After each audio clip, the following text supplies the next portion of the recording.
بسم اللہ الرحمن الرحیم، شروع اللہ کے نام سے جو بڑا مہربان نہایت رحم والا ہے۔ اگلا سوال ہے کہ کاروبار چلتے چلتے رک جانا اور نقصان ہو جانا کیا یہ گناہوں کی وجہ سے ہوتا ہے یا عملی تدبیر کی وجہ سے؟ دیکھیں، گناہ کے جو اثرات ہیں نا وہ اپنی جگہ پہ ہیں۔ اللہ تعالیٰ فرماتے ہیں ما صابکم من مصیبت فبما کسبت ایدیکم ویعفو عن کثیر، تمہیں جو بھی مصیبت آتی ہے نا وہ تمہارے گناہوں کا نتیجہ ہوتا ہے۔ اس کے باوجود اللہ تعالیٰ تمہارے بے شمار گناہوں کو نظر انداز بھی کر دیتا ہے، لیکن کبھی کبھی پکڑ کر تمہیں جھنجھوڑتا ضرور ہے۔ اس جھنجھوڑنے کا مطلب یہ ہوتا ہے کہ تم اللہ کی طرف نہ لوٹ آؤ۔ کاروبار چلتے چلتے رک جائے، اس بات کا امکان ہے کہ اس کے گناہوں کا اس میں عمل دخل ہو، اور اس بات کا کبھی امکان ہے کہ اس کی جو عملی تدبیر ہے اس میں کوئی کوتاہی رہ گئی ہو۔ جو کاروبار کے اصول ہے نا، ہم ان اصولوں کو تو اب اختیار نہیں کرتے ہیں، تو ہم کہتے ہیں کوئی شارٹ کٹ راستہ مل جائے، مولوی صاحب آپ کو تجویز دے دیں نا، میں اس کو لکھ کر غلے میں رکھ لوں گا، پھر گاہکوں کی بھرمار ہو جائے گی۔ کئی لوگ ایسے ہیں، اگر آپ ان کے غلوں کو دیکھیں گے نا وہاں تعویذ اندر سے نکلے گا۔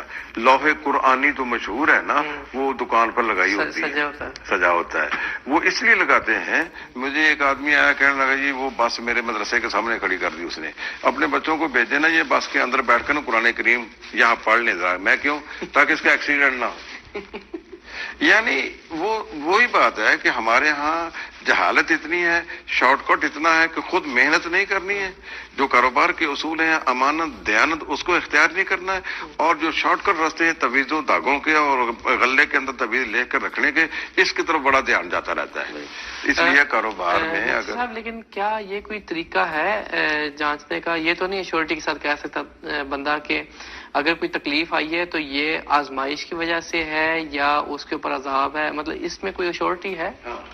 اس میں یہ ہے کہ امام احمد بن حنبل رحمہ اللہ گھر میں جاتے ہیں نا جب، تو ان کی بیوی اگر آگے سے بولتی ہے یعنی ان کے مزاج کے خلاف کوئی کام کرتی ہے، تو اس کو کہنے کی بجائے وہ اپنے آپ پر غور کرتے تھے کہ آج مجھ سے کون سے اللہ کی نافرمانی ہوئی ہے جس کی بنا پر یہ میری بیوی آج میرے کہنے پہ نہیں چل رہی۔